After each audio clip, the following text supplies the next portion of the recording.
तो जय Hind, once again आप सभी युवा शक्ति का वेलकम है। और आज हम लोग इस चैप्टर में one of the most important topic, जी हाँ, एलिंगम डायग्राम का डिस्कशन करने वाले हैं। तो सवाल उठता है कि ये डायग्राम, जैसे डायग्राम है तो डायग्राम कहाँ होता है, फिजिक्स केमिस्ट्री में होता है तो डायग्राम किसके लिए, शो करने के लिए, दिखाने के लिए होता है। ये डायग्राम की क्या जरूरत है, ठीक है।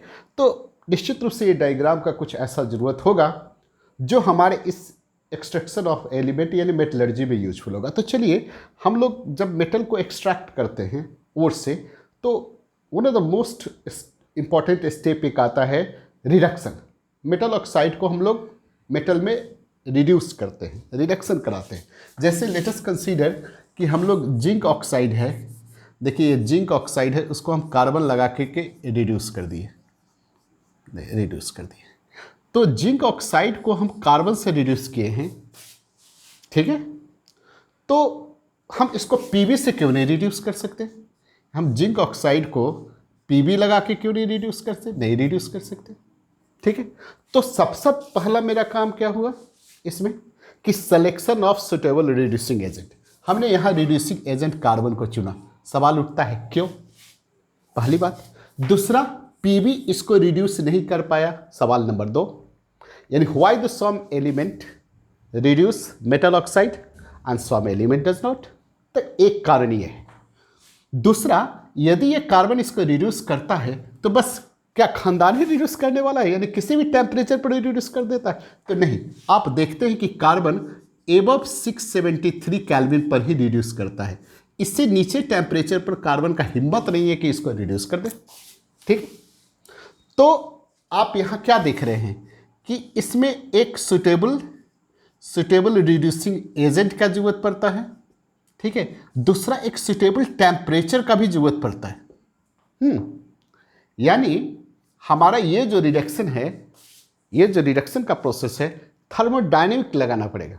यानी थर्मोडायनेमिक प्रिंसिपल ऑफ मेटलर्जी का स्टडी हमारा एलिंगम डायग्राम से रिलेटेड है। यानी हम selection of reducing agent, selection of suitable temperature, ये हम इस डायग्राम के हेल्प से कर सकते हैं, ठीक है। तो पहली बात ये होगी। दूसरी बात, जब आपका थर्मोडायनेमिक्स का नाम आ गया, थर्मोडायनेमिक्स का नाम आ गया, तो एक शब्द आपको आएगा delta G, delta H, T delta S. जी हाँ, आप इस शब्द से, इस फॉर्मूला से बिल्कुल भली भांति परिचित है। What is this? This is Gibbs free energy, enthalpy of reaction T, temperature, and this is entropy.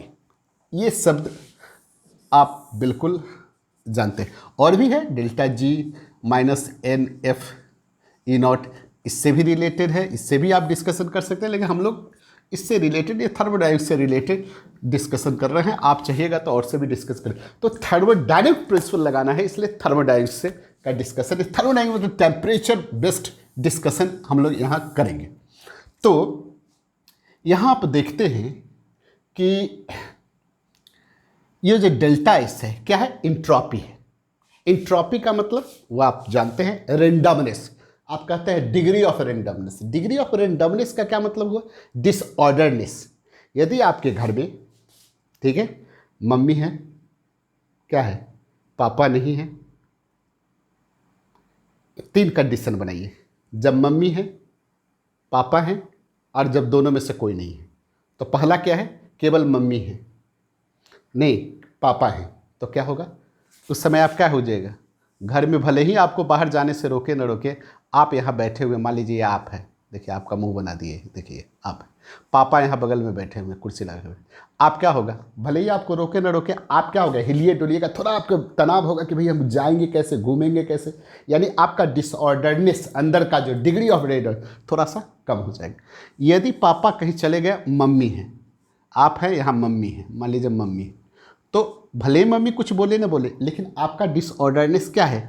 थोड़ा सा पापा के तुलना में यहाँ आपका ज़्यादा, क्योंकि आपको लगता है मम्मी को क्या करते हैं, दूध पूरा, और मम्मी पापा कोई नहीं है, तब आप क्या महसूस करते हैं? वाह वाह रे वाह, क्या महसूस करते हैं? आपका डिसऑर्डरनेस क्या होता है? सबसे ज़्यादा होता है। नहीं, आप जहाँ चाहिए वहाँ सो जाते हैं जैसे। तो ऐसा ही कुछ बात यहाँ है। लेट अस कंसीडर, मान लीजिए कि ये सॉलिड है, तो सॉलिड के एटम एक दूसरे के बहुत क्लोज रहता है, लिक्विड में थोड़ा क्या होता है, दूरी पर रहता है, देखिए दूरी दूरी पर रहता है ऐसे, और गैस में बिल्कुल ऐसे ऐसे रहता है। तो जो जो आप ये सॉलिड से लिक्विड और ये गैस, आपका क्या होगा, डेल्टा एस ग्रेजुअली इंक्रीज करता है। ये आप जानते हैं, बस यूं ही अपनी संतुष्टि के लिए हमें बता रहा है कि डिसऑर्डरनेस, गैसियस स्टेट के मॉलिक्यूल का डिसऑर्डरनेस सबसे ज़्यादा होगा, लिक्विड में थोड़ा सा कम होगा, सॉलिड में सबसे कम होता है। चलिए ये बात भी आप जानते हैं। तो ये बात जान गए कि डिसऑर्डरनेस सबसे ज़्यादा किसका होगा, जी हाँ गैस का ज़्यादा होगा, सबसे कम किसका होगा, सॉलिड। अब यहाँ जरा देखिए, इसमें आप एक चीज़ और देखे होंगे, क्या देखेंगे कि यदि डेल्टा जी का वैल्यू, हाँ यहाँ नॉट लगा देंगे तो स्टैंडर्ड हो जाता है। और गिव्स फ्री एनर्जी क्या है, गिव्स फ्री एनर्जी को आप ऐसे समझिए, तो डिफिनीशन तो जो भी है, गिव्स फ्री एनर्जी आपका क्या है, that is the part of total energy which is used in useful work done. यदि मान लीजिए कहीं काम आपको करना है, कोई काम करना है, तो उस समय जो आप एनर्जी, टोटल एनर्जी तो लगाएंगे नहीं, कुछ एनर्जी, वो एनर्जी जो लगा रहे हैं, इन्वेस्ट कर रहे हैं उस काम को करने के, वही आपका फ्री एनर्जी है। जैसे आप कहीं बाजार घूमने जा रहे हैं और आपको गुपचुप खाने का मन हो गया, ठीक है, तो उस समय गुपचुप, हाउ मेनी गुपचुप आप पार्टी सेलिब्रेट करेंगे और अपने दोस्तों के बीच में खिलाएंगे या खाएंगे, it depend on your pocket money, ठीक है। ये अलग बात है कि वो पॉकेट मनी कहाँ से आया है, टोटल एनर्जी यानी टोटल पैसा आपके पिताजी के अकाउंट से ही आया है। लेकिन at right now how much आप गुपचुप खाएंगे या बर्गर या अपना दोस्तों के बीच में सेलिब्रेट करेंगे, वो डिपेंड करेगा आपका क्या, पॉकेट मनी पर। तो वो पॉकेट मनी को आप गिफ्ट फ्री एनर्जी कह सकते हैं। तो वही बात ये फ्री एनर्जी है। तो फ्री एनर्जी क्या होगा, फ्री एनर्जी पॉजिटिव होगा, मतलब पॉकेट का पैसा आप रखे हुए हैं जेब में, खर्चा नहीं कर रहा है, तो नॉन स्पॉन्टेनियस, आपका पार्टी नहीं होगा भैया, नॉन स्पॉन्टेनियस प्रोसेस, यानी आप पॉकेट मनी को डिक्रीज ही नहीं कर रहे हैं, बल्कि रखे हुए हैं, है ना। और यदि जीरो हो तो भैया तब तो बातें खत्म है, इक्विलिब्रियम है, कोई मतलब ही नहीं, पार्टी साटी हो भी नहीं करेगा। हाँ, जब माइनस हो यानी गिफ्ट्स फ्री एनर्जी घटने लगे, यानी पॉकेट का मनी का पैसा आपका घटाने लगेगा, घटेगा, जितना घटाइएगा उतना ही स्पॉन्टेनियस प्रोसेस होगा, मतलब आप पार्टी सेलिब्रेट कीजिएगा। तो ये बात भी आप तीनों ध्यान में रखिए कि कोई प्रोसेस को कराना चाहते हैं, किसी प्रोसेस को बढ़ाना चाहते हैं, किसी प्रोसेस को इंक्रीज कर देना चाहते हैं, तो गिफ्ट्स फ्री एनर्जी जितना घटेगा घटेगा घटेगा, यानी घटेगा, यानी घटेगा मतलब क्या, घटेगा मतलब क्या, माइनस में ज़्यादा होगा, ठीक है, माइनस में जितना ही ज़्यादा होगा उतना ही आप पार्टी बनाइएगा, यानी प्रोसेस स्पॉन्टेनियस होगा या फिजिबल होगा, क्या होगा, फिजिबल होगा, ठीक है सर। तो ये बातें हो गई, तो ये बात ध्यान में रखेंगे। तो दो बातें आपको ध्यान में रखना है, क्या बात में रखना है कि कोई भी मेटल ऑक्साइड को रिड्यूस करते हैं, सुटेबल रिड्यूसिंग एजेंट का जरूरत पड़ता है। सुटेबल रिड्यूसिंग एजेंट का सिलेक्शन हम कैसे करते हैं, पार्टिकुलर रिड्यूसिंग एजेंट भी एक सर्टेन टेम्परेचर पर रिड्यूस करता है, तो सिलेक्शन ऑफ टेम्परेचर कैसे करते हैं, ठीक है, वो हम अभी डिस्कस करेंगे। किसके आधार पर, ये जो दो अभी बात बोले हैं, अभी जो पॉइंट हम आपको पॉइंट आउट किए हैं, इसको हम लोग एक्सप्लेन करेंगे on the basis of thermodynamic principle. Thermodynamic principle में कौन सा अप्लाई लेंगे, गिब्स फ्री एनर्जी का डिस्कशन करेंगे, ठीक है। तो एलिंगम डायग्राम क्या है, सो देखिए, एलिंगम डायग्राम जो अभी आपको हम वर्क बताए हैं उसमें हमको हेल्प करेगा, ठीक है, सिलेक्शन ऑफ रिड्यूसिंग एजेंट में करेगा, साथ साथ हमारा इसमें क्या कहते हैं, सुटेबल टेम्परेचर में करेगा। एक तीसरा पॉइंट भी आप जान लीजिए जो हमारा ये मदद करता है एलिगेंट डायग्राम, कि मान लीजिए कि कोई एक प्रोसेस है, जेडेन प्लस, मान लीजिए कि हमारा कोई प्रोसेस है, जेडेन ओ से ये जेडेन प्लस हाफ O2 हो गया, ठीक है। ये डेल्टा जी, इसका मतलब डेल्टा जी मेरा क्या है, ये पॉजिटिव है, पॉजिटिव है मतलब नॉन स्पॉन्टेनियस है, नॉन स्पॉन्टेनियस है। अब मेरा C plus half O2 equal to CO, ये प्रोसेस है जिसका डेल्टा जी बहुत निगेटिव, मतलब हाईली स्पॉन्टेनियस, हाईली स्पॉन्टेनियस है। तो एक काम हम लोग इस डायग्राम से और भी करते हैं कि नॉन स्पॉन्टेनियस को, जो प्रोसेस नॉन स्पॉन्टेनियस है उसको हम एक ऐसे, यानी वैसा कोई रिएक्शन जो नॉन स्पॉन्टेनियस है उसको एक ऐसे रिएक्शन से कपल कर देते हैं, जोड़ देते हैं, ठीक है, ताकि उसका ओवरऑल हमारा जो है क्या हो जाए, हाईली निगेटिव हो जाए रिएक्शन मेरा स्पॉन्टेनियस। मतलब कहने का मतलब ये नॉन स्पॉन्टेनियस, ये क्या है, मान लीजिए ये प्लस 500 है, ये मेरा क्या है माइनस 800 है, कल्पना कीजिए, कल्पना, इसको हम जोड़ देते हैं तो क्या हो जाएगा, इससे ये कट गया, ये क्या होगा, Z N O plus C equal to Z N plus C U, और ओवरऑल डेल्टा जी क्या हो गया -300। तो क्या हो गया, ये रिएक्शन नॉन स्पॉन्टेनियस था, इससे जोड़ करके हमने इसको क्या कर दिया, स्पॉन्टेनियस कर दिया। क्यों? क्योंकि ओवरऑल मेरा डेल्टा जी हाईली निगेटिव हो गया। तो ये काम भी हम इस, और एक्चुअली ये काम क्या हो रहा है, देख लीजिए काम क्या हो रहा है, that is the reduction of metal oxide into metal हो रहा है। ठीक है, तो ये हम लोग क्या कर रहे हैं, रिड्यूसिंग एजेंट को सेलेक्ट कर रहे हैं। तो ऐसे भी देयर इज 3 वे, हमने 3 आधार पर आपको 3 तरीके से आपको समझाने का प्रयास किया कि एलिंगर डायग्राम का जरूरत के ऊपर है, selection of reducing agent, selection of temperature on the basis of thermodynamic principle, जिसको हम लोग 2 रिएक्शन को कपल करके एक नॉन स्पॉन्टेनियस रिएक्शन को, जो टूटने वाला नहीं है उसको हम टूटने वाला नहीं है उसको टूटने वाला यानी फिजिबल बना देते हैं। तो चलिए अब हम डिस्कशन करते हैं जो आपके पास फोटो है। तो जब आप इस डायग्राम को देखते हैं तो आप क्या पाते हैं, तो डायग्राम को देखिए, जब से पहले इसको थोड़ा सा आप लिख सकते हैं कि व्हाट इज दिस। तो इसमें क्या है कि हम डेल्टा जी और टी के बीच में कर्व बनाए। ठीक है, किसके लिए बनाए हैं, यानी it represents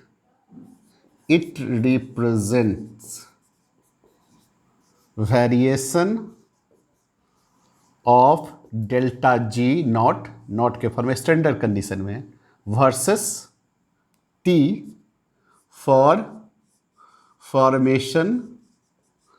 formation of metal oxide using 1 mole oxygen, 1 मोल। ये डायग्राम क्या है सर, डिफरेंट मेटल ऑक्साइड को हम बना रहे हैं। ठीक है, और उसका डेल्टा जी और versus standard delta G, standard gives free energy को हम टी के साथ एक कर्व बना रहे हैं। जैसे यहां देखिए हम 4Ag प्लस O2 से बना रहे हैं। यहाँ देख लीजिए, यहाँ क्या 4Ag प्लस O2 करके हम लोग क्या बना रहे हैं, 2Ag 2O बना रहे हैं, या फिर 2C plus O2 is equal to 2CO बना रहे हैं, या फिर 4/3Al plus O2 is equal to 2/3Al2O3 बना रहे हैं। तो हम क्या करें, एक मोल ऑक्साइड यूज करके मेटल, ये देखिए सॉलिड से ये सॉलिड हो रहा है, यहाँ देखिए ये गैस हो गया, ये नहीं ये भी सॉलिड है, ये गैस से हम क्या कर रहे हैं, यहाँ ये गैस है ये सॉलिड, यानी हम एक मेटल ऑक्साइड बना रहे हैं किसके, मेटल के साथ रिएक्शन से by using 1 mole oxygen, 1 mole oxygen से बना रहे हैं। और इस बनाने के ड्यूरिंग दिस प्रोसेस जो इसके डेल्टा जी और टी के बीच में वेरिएशन हुआ उसी को हम इस कर्व में दिखला रहे हैं। क्लियर? तो चलिए आप ये बात समझ गए, ये बात भी समझ गए। अब जरा देखिए इस कर्व को, यदि गौर से आप देखिए, अब यहां ध्यान दीजिएगा, इस कर्व से देखिएगा तो क्या क्या है, बात समझ गए कि हम डिफरेंट मेटल ऑक्साइड के फॉर्मेशन में जो डेल्टा जी नॉट और टी के बीच में जो चेंजेज है उसको दिखला रहे हैं, लेकिन इसमें रिस्ट्रिक्शन क्या है, 1 मोल ऑक्सीजन यूज किया गया है। ठीक है, चलिए, और तो आप यहां देखिए, यहां देखने पर आपको 3-4 वैरायटी का आपको इसमें कर्व नजर आएगा। 4 वैरायटी का, क्या वैरायटी है, एक वैसा कर्व है जो देखिए अब, हाँ इसमें ग्राफ में एक चीज आपको देखना है कि यहां देखिए 0 है, नीचे की ओर हम लोग क्या कहें, डेल्टा जी नॉट को घटा रहे हैं, देख रहे हैं नीचे घट रहा है, यानी ऊपर से नीचे, हम नीचे से ऊपर जाइएगा तो डेल्टा जी नॉट को बढ़ाना है, लेकिन हम निगेटिव के टर्म लिए, इधर टेम्परेचर बढ़ाना है, ऊपर से नीचे से ऊपर जाएंगे तो डेल्टा जी नॉट हमको बढ़ाना है, लेकिन बढ़ाना क्या है, हम लोग पॉजिटिव वैल्यू से नहीं लिए, डेल्टा जी नॉट का वैल्यू कितना, -1000 से लिए, और 0 मेरा यहाँ है, देन पॉजिटिव है, यही। तो 4 टाइप का कर्व है मेरा। एक टाइप का वह कर्व है जो अपवर्ड डायरेक्शन में, देखिए तो मोस्ट ऑफ आपका जो है अपवर्ड डायरेक्शन में, देखिए ये देखिए सब ऊपर की ओर है, देख रहे हैं ऊपर की ओर, मतलब डेल्टा जी नॉट हमारा क्या होगा, बढ़ रहा है, सबका डेल्टा जी नॉट बढ़ रहा है, मोस्ट ऑफ का। इसमें एक है जो डाउनवर्ड है, एक ही है जो डाउनवर्ड है, वो है आपका, ये देख लीजिए ये CO का, एक है जो डाउनवर्ड है, तीसरा है जो स्टेशनरी है, कांस्टेंट है, नो चेंजेज वाला है। वो नो चेंजेज वाला ये आपका CO2 का है, देखिए ये CO2 का है, ठीक है। और चौथा है जो सडन चेंजेज, देख रहे हैं, सडन चेंज किया है जिसके कर्व को, यानी ये अपवर्ड डायरेक्शन में, देखिए ऐसे तो ऊपर की ओर बढ़ रहा था, लेकिन अचानक इसके डेल्टा G नोट में क्या हो गया, परिवर्तन हो गया, और अचानक ये क्या ऊपर की ओर है, देख रहे हैं। ऐसा कौन है, MgO है, जेडोनो आपको क्लियरली नजर आ रहा है, HgO में भी नजर आ रहा है, देख रहे हैं। इसके कर्व में इस पॉइंट पर देखिए सडन चेंजेज हो गया, यहाँ देखिए ये सडन चेंजेज हो गया। तो ये 4 टाइप का जो यहाँ कर्व आ रहा है, ये चारों का क्या माजरा है, एंड उसको हम लोग बारी बारी से समझेंगे, ठीक है। तो बारी बारी से इसको देखने वाले हैं हम लोग। तो चलिए हम पहले देखते हैं वैसा कर्व जो अपवर्ड डायरेक्शन है, क्योंकि अधिकांश मेरा जो है for the formation of different metal oxide का क्या है, अपवर्ड डायरेक्शन। तो पहला देखिए जो मेरा कर्व कैसा है, कर्व अपवर्ड है, अपवर्ड है। यानी आप इसमें देखेंगे तो ऐसा है, कैसा है कि देखिए ये है डेल्टा G है, G नॉट है, आप देखिएगा कि इसका ऐसे T है, जो जो टेम्परेचर बढ़ाते हैं तो इसका कर्व देखिए ऐसे की ओर बढ़ रहा है, ऐसे बढ़ रहा। तो ऐसा क्यों है, इसको यदि आप गौर से देखिएगा तो इसमें आपको देखने को मिलेगा कि M + O2 = 2MO। ये सॉलिड है, ये गैस है, और ये सॉलिड है। यानी ये अधिकांश देखिए, ये देखिए Fe2O3 है, CO2 है, चाहे Cr2O3 है, चाहे Al2O3 है, ये सब में देखिए सॉलिड बना है। चाहे आप एग्जाम्पल में किसी को ले लीजिए ना भाई, आप इस example 4y3 Al + O2 2y3 Al2O3, ये ले लीजिए सॉलिड है, ये गैस है, ये सॉलिड है, ठीक है। इसमें आप गौर से देखिए तो इंट्रॉपी पहले डिस्कस कीजिए। यहाँ क्या है, ये सॉलिड है, ये गैस है, ये सॉलिड है। तो इंट्रॉपी क्या हो रहा है, जितना भी आप अपवर्ड डायरेक्शन वाले कर्व को देखिएगा, जिस मेटल ऑक्साइड जिसका कर्व अपवर्ड है, उसमें आप देखिएगा कि एंट्रोपी डिक्रीज कर रहा है, डेल्टा S घट रहा है, एंट्रोपी डिक्रीज कर रहा है। कैसे डिक्रीज कर रहा है बताइए, यदि आप डेल्टा Ng, आप जानते हैं कि गैसियस मॉलिक्यूल का एंट्रोपी सबसे ज़्यादा होता है। यदि गैसियस मॉलिक्यूल का number of moles he discuss कीजिए तो क्या हो गया, यहाँ देखिए, यहाँ ये सॉलिड का है तो 0, और यहाँ ये कितना हो गया, -1, ये क्या हो गया, यानी number of moles gaseous substance का घट रहा है ना। तो निश्चित रूप से एंट्रोपी क्या होगा, घट रहा होगा। एंट्रोपी कब बढ़ेगा, जब गैसियस मॉलिक्यूल का नंबर ऑफ मोल्स बढ़ेगा, और वो केवल यहाँ हो रहा है, अन्यथा सब में देख रहे हैं, सब में घट रहा है। Number of moles, gaseous number of moles घटेगा, क्योंकि प्रोडक्ट आपका सॉलिड बन रहा है, ठीक है। और मेटल आप सॉलिड स्टेट में रहे, आपका केवल गैसियस मोल कौन है, आपका ऑक्सीजन है। तो बढ़ने के लिए, एंट्रोपी पॉजिटिव होने के लिए जो प्रोडक्ट होगा, वो यदि गैसियस प्रोडक्ट नहीं बनेगा तो सब में एंट्रोपी आपका घटेगा ही, सिंपल सा बात है। तो क्लियर हो गया कि एंट्रोपी घट रहा है। तो जो एंट्रोपी घटेगा तो डेल्टा G नॉट आपका क्या होगा सर, डेल्टा G नॉट आप इस पर बैठा दीजिए, ये ऐसे delta H - T delta S। यदि ये वाला प्रोसेस, ये वाला निगेटिव हो जाए, देखिए ये वाला निगेटिव हो जाए तो ये क्या होगा, पॉजिटिव हो जाएगा। तो ये क्या हो जाएगा सर, ये पॉजिटिव हो जाएगा। यानी ये जितना यहाँ माइनस में ये जितना बढ़ेगा, प्लस में उतना ही ये ज़्यादा हो जाएगा, डेल्टा G बढ़ जाएगा, ठीक है। यानी एंट्रोपी जितना घटेगा, डेल्टा G उतना ही बढ़ेगा। यानी डेल्टा G बढ़ेगा या पॉजिटिव होगा या निगेटिव में घटेगा, ये बात ना होगा। ये डिक्रीज करने का क्या मतलब, ये इंक्रीज करने का 2 तरीके से इंक्रीज कर सकता है, या तो पॉजिटिव में इंक्रीज करे या निगेटिव में घटे, ठीक है। तो ज़्यादातर इस कर्व में आप क्या देख रहे हैं कि बिकम मोर और मोर लेस निगेटिव हो जा रहा है। लेस निगेटिव हो रहा है मतलब इंक्रीज कर रहा है, डेल्टा G नॉट इंक्रीज कर रहा है। तो इस समय मेरा स्लोप क्या है सर, स्लोप मेरा अपवर्ड डायरेक्शन में, अपवर्ड डायरेक्शन में। तो इस समय आपको ध्यान में रखिएगा कि जितना डेल्टा G नॉट, जितना हमारा एंट्रोपी बढ़ेगा, सॉरी गिब्स फ्री एनर्जी का वैल्यू बढ़ेगा, उतना ही इस मेटल ऑक्साइड के फॉर्मेशन में डिफ़िकल्टीज होगा। यानी ज़्यादा से ज़्यादा रिएक्शन को फिजिबल होने के लिए क्या होना चाहिए, डेल्टा जी नॉट को ज़्यादा से ज़्यादा निगेटिव होना चाहिए। ये तो कम से कम निगेटिव हो रहा है, मतलब क्या हुआ, मतलब यही हुआ, क्या हुआ मतलब हुआ कि formation of metal oxide become less feasible. अब चलिए दूसरा, इसका स्टेबिलिटी क्या होगा, स्टेबिलिटी क्या होगा, घट जाएगा। तो एक बात याद रखिए कि stability of metal oxide decrease कर जाएगा।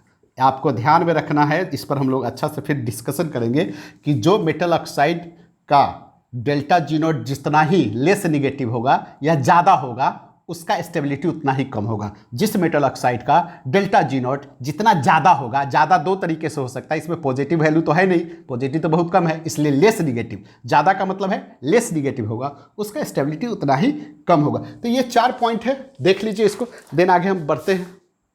तो चलिए अब हम डिस्कस करते हैं उसका, जिसका डाउनवर्ड डायरेक्शन, इसी पर बैठाएंगे, देख रहे हैं, इसे बैठाएंगे। तो डाउनवर्ड वाले का क्या है, जो डाउनवर्ड में वाला केवल कौन है, CO का। तो दूसरा जो कर्व है, कर्व किधर है, कर्व डाउनवर्ड है।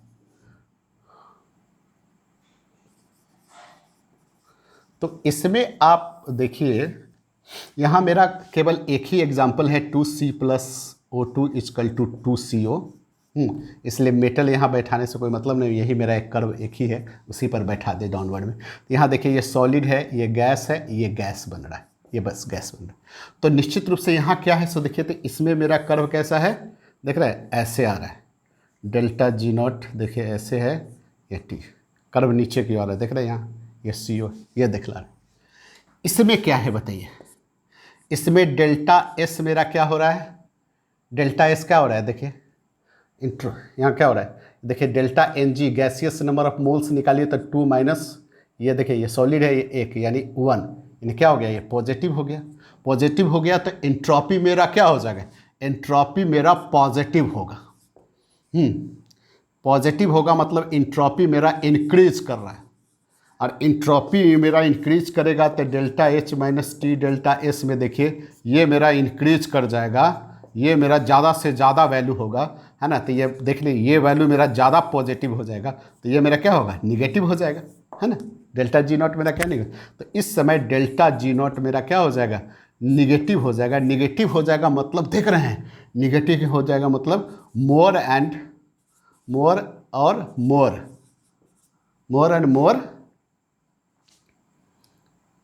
Negative value, more and more negative value का मतलब क्या हो गया, डिक्रीज करेगा, डिक्रीज कर रहा है।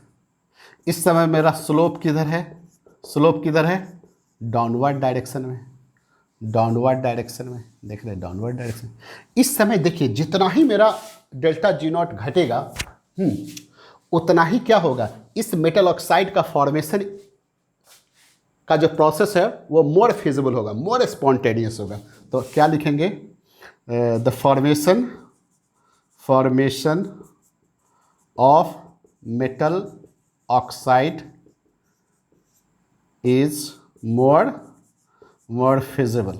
और एक सबसे बड़ी बात सर, सबसे बड़ी बात कि ऐसे मेटल ऑक्साइड, जी हाँ क्या होगा, stability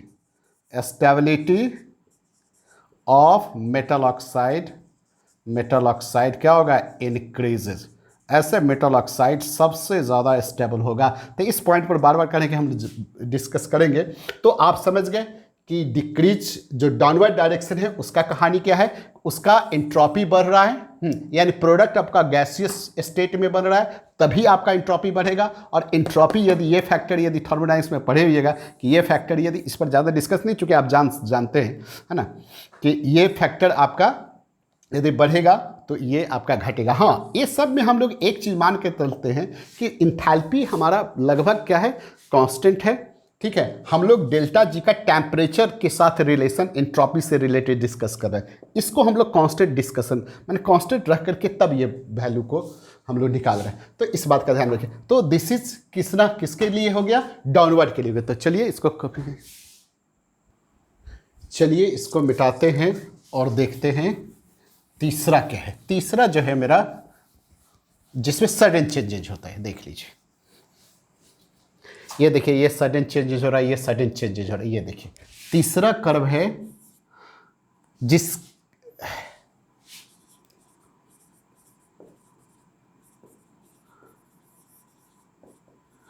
curve sudden changes in a curve during the formation of metal oxide indicate लिख दे, sudden changes in a curve in a formation of metal oxide indicate at that point मतलब temperature, जिस point पर वो change किया है, तो उस at that point यानी temperature metal changes their physical state. उस पॉइंट पर वो फिजिकल स्टेट चेंज किया है, या तो वो सॉलिड से, मोस्टली वो सॉलिड से लिक्विड में चेंज किया है ना, लिक्विड से गैस में भी चेंज किया होगा। फिजिकल स्टेट चेंज किया है मतलब मोस्टली सॉलिड से लिक्विड हुआ है, यानी दैट इज वो जो टेम्परेचर है, टेम्परेचर जो है उसका वो मेल्टिंग पॉइंट है, वो मेल्टिंग पॉइंट है। और यदि लिक्विड से गैस हुआ होता तो उसका बॉइलिंग पॉइंट होता। लेकिन इसमें मोस्टली क्या है, ये आपके हिसाब से यहाँ हम लोग केवल किसको डिस्कस कर रहे हैं, सॉलिड से लिक्विड में हुआ है, तो इसलिए मेल्टिंग पॉइंट है। तो एक्चुअली यहाँ क्या हुआ है कि ऐसे देखिए, जैसे mg कहीं देखिए 2mg plus O2 equal to 2mg, ये हुआ। ये देखिए यहाँ आपका ये सॉलिड है, ये गैस है, ये सॉलिड है। और इस पॉइंट पर देखिए, ये जो टेम्परेचर होगा जहाँ चेंज किया है, वहाँ क्या हो गया कि ये 2mg जो है O2 प्लस 2mgO, ये लिक्विड में चेंज कर गया। देखिए इस जगह मिल्ट कर गया, इस टेम्परेचर पर वो मिल्ट कर गया। कौन मिल्ट कर गया, मेटल मिल्ट कर गया। तो यहाँ देख लीजिए, ये सॉलिड था और जहाँ वो चेंज किया है वहाँ लिक्विड हो गया। ठीक है, ये लिक्विड हो गया। तो अब जरा आप बताइए यहाँ क्या हो गया। यहाँ डेल्टा एन जी यदि आप निकालिए तो क्या है, ये डेल्टा एन जी ऐसे मान लीजिए कि इंट्रॉपी पर यदि हम डिस्कस करें, इंट्रॉपी यदि हम डिस्कस करेंगे तो इंट्रॉपी ऑफ प्रोडक्ट्स में से इंट्रॉपी ऑफ रिएक्टेंट करें।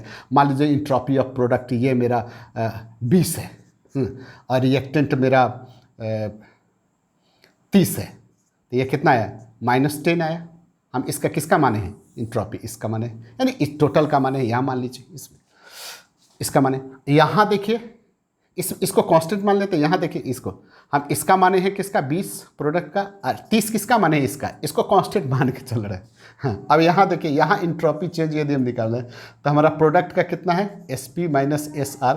तो यहाँ 20 ले रहे हैं, लेकिन रिएक्टेंट का यहाँ हम कह रहे हैं कि मान लीजिए, मोटा मोटी आपको समझाने के लिए बता रहे हैं। यहाँ देखिए इसका इंट्रॉपी तो सॉलिड से बढ़ जाएगा, तो यहाँ क्या होगा, 40 हो जाएगा। तो क्या हो जाएगा, ये -20 हो गया। तो -20 मतलब ये इस पॉइंट पर ये delta S become more negative हो जाएगा। इसका मतलब क्या होगा, उस पॉइंट पर जितना आप अभी जस्ट देखे हैं कि डेल्टा S जितना ही निगेटिव ज़्यादा हो जाएगा, मतलब उसका डेल्टा G नॉट, इसका डेल्टा G नॉट क्या हो जाएगा, लेस निगेटिव होगा। लेस निगेटिव मतलब इंक्रीज करेगा मतलब अपवर्ड डायरेक्शन में चला गया। क्लियर? तो अपवर्ड डायरेक्शन में आप समझ गए। और चलिए इसको कॉपी कर लीजिए।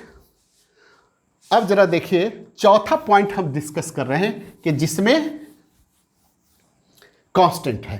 तो चौथा देखिए, जो कर्व रिमेन स्टेशनरी या no changes no changes in curve, curve में कोई चेंजेज नहीं है। ये मेरे एग्जाम्पल केवल ये है, कौन, 2C + O2 = CO2। यहाँ देखिए ये गैस है आपका, ये गैस है, ये सॉलिड है। यदि इसका इंट्रॉपी की बात कीजिएगा, delta S entropy number of moles के आधार पर देखिएगा तो एक मोल इधर है, एक मोल इधर है, यानी total entropy of product minus entropy of reactant, हम इंट्रॉपी किसके आधार पर बता रहे हैं कि सॉलिड इसका। तो यहाँ देखिए क्या है, 1 - 1 यानी 0, मोटा मोटी देखिए ना सर, इसमें उतना ज़्यादा क्या दिमाग है इसमें। तो यहाँ इंट्रॉपी में कोई चेंजेज नहीं है, इंट्रॉपी में कोई चेंजेज नहीं है, तो डेल्टा जी में क्या होगा, no changes, no changes, that's why हमारा कर्व ऐसे रहेगा। तो ये 4 तरीके का मेरा कर्व यहाँ इसमें है, समझ गए। अब इसको बिठाते हैं और डिस्कस करते हैं। इसमें हमारा नेक्स्ट पॉइंट ये है सर कि वो मेटल ऑक्साइड जो जितना ही नीचे होगा, है ना, वो मेटल ऑक्साइड जो जितना नीचे है वो सबसे ज़्यादा स्टेबल है, याद रखिएगा। The metal oxide whose occupy, metal oxide occupied lower position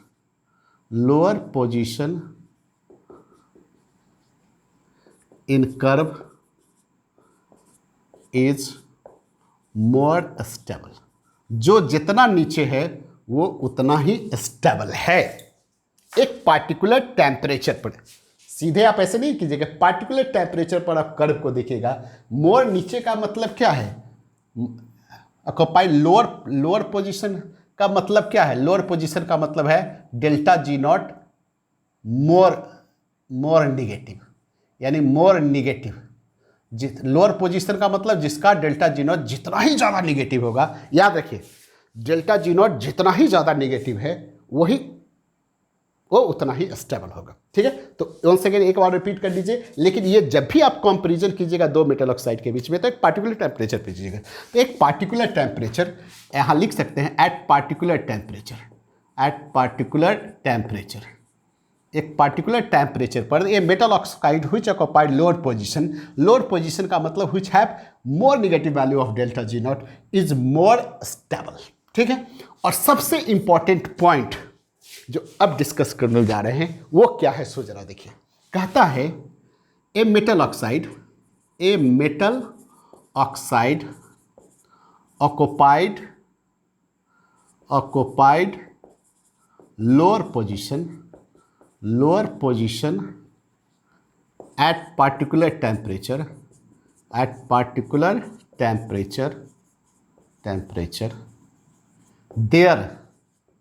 their metal can reduce all metal oxide occupied higher position। मतलब इस पॉइंट को समझिए, एक पार्टिकुलर टेम्परेचर पर जैसे Cr2O3 को 2Al तोड़ देता है, क्या तोड़ देता है, Al2O3 + 2Cr, यानी एल्युमिनियम इसको रिड्यूस कर दिया। क्यों रिड्यूस कर दिया, देखिए एल्युमिनियम का ऑक्साइड नीचे है, क्रोमियम का ऑक्साइड ऊपर है। तो हम कह रहे हैं कि नीचे वाले मेटल ऑक्साइड का मेटल ऊपर वाले मेटल ऑक्साइड को तोड़ सकता है। ये पॉइंट सबसे ज़्यादा आपको ध्यान में रखना है। That is a tricky point और one of the most important point, और ये कह सकते हैं this is the key point of this Ellingham diagram. क्या, that metal oxide which occupied lower position,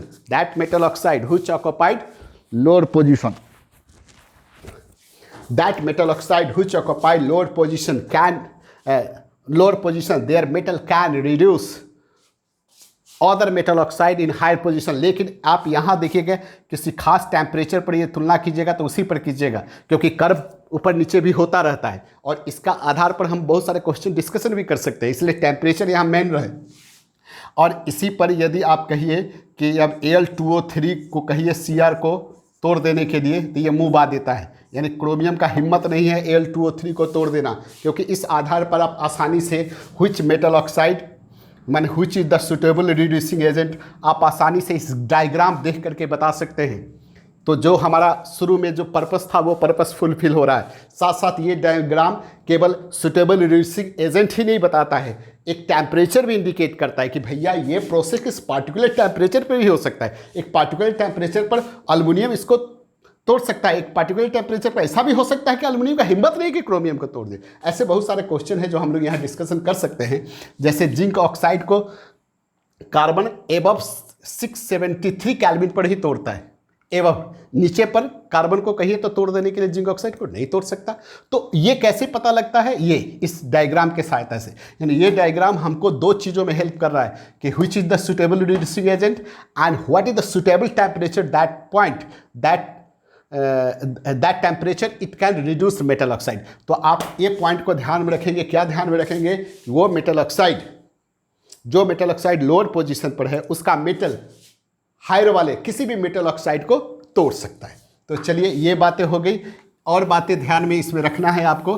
क्या छोटी बातें हैं, लेकिन सबसे मेन पॉइंट यही था। छोटी बातें ये हैं कि जो मेटल ऑक्साइड नीचे है तो वो क्या है, मोर स्टेबल है, ठीक है। तो उसका मेटल सबसे ज़्यादा स्ट्रॉन्ग रिड्यूसिंग एजेंट होगा। यानी जो मेटल ऑक्साइड सबसे नीचे है ना, उसका जैसे आप कैल्शियम, पूरा मैग्नीशियम, एल्युमिनियम, ऐसे आप देखेंगे। इस आधार पर आप बहुत सारे डायग्राम बना सकते हैं। क्या कर सकते हैं, बता सकते हैं कि कैसे। तो इस आधार पर आप कैल्शियम, मैग्नीशियम, एल्युमिनियम हो गया। एल्युमिनियम के बाद ज़्यादा आप कर सकते हैं क्रोमियम, नहीं क्रोमियम, एफी, निकेल, ऐसे आप Cu। तो आप पता कर सकते हैं जो मेटल ऑक्साइड जितना नीचे है उसके मेटल उतना ही स्ट्रॉन्ग रिड्यूसिंग एजेंट, जो मेटल ऑक्साइड नीचे है उसका मेटल उतना ही, ये क्या है, order of reducing agent, order of reducing agent, ये ध्यान रखेंगे। और दूसरी बात, एक चीज़ और ध्यान में रखिए, यहाँ HgO और Ag2O, वो क्या है, इसका डेल्टा जी नॉट, दो मेटल ऑक्साइड को देखिए HgO और Ag2O को, क्या है, इसका डेल्टा जी नॉट क्या है, पॉजिटिव वैल्यू है। तो पॉजिटिव वैल्यू है, इसका मतलब ये क्या है, लेस स्टेबल, इतना लेस स्टेबल है कि their reduction required no reducing agent, है ना। यही कारण है कि Hg को यदि आपको तोड़ना है तो क्या करना है, कुछ नहीं करना है भैया, इसको हवा में फूंक मारिए ना, टूट जाता है। HgO के साथ भी ऐसे ही है, कोई रिड्यूसिंग एजेंट की जरूरत नहीं है, ऑटो रिडक्शन जिसको हम कहते हैं इसमें। तो सबसे कम स्टेबल है, तो क्या करना है भैया, इसको रिड्यूसिंग एजेंट का क्या जरूरत है, मजबूता जो स्टेबल है उसको तोड़ने के लिए रिड्यूसिंग एजेंट का जरूरत है ना। जो ऑलरेडी बेचारा एकदम देह हाथ छितरा के बैठा है उसको क्या करना है, उसको तो फूंक मारिए, बेचारा फूंक में उड़ जाएगा। तो ये है आपका मोटा मोटी, आप हमने सब कुछ सारे पॉइंट पर आपको डिस्कस करा दिया।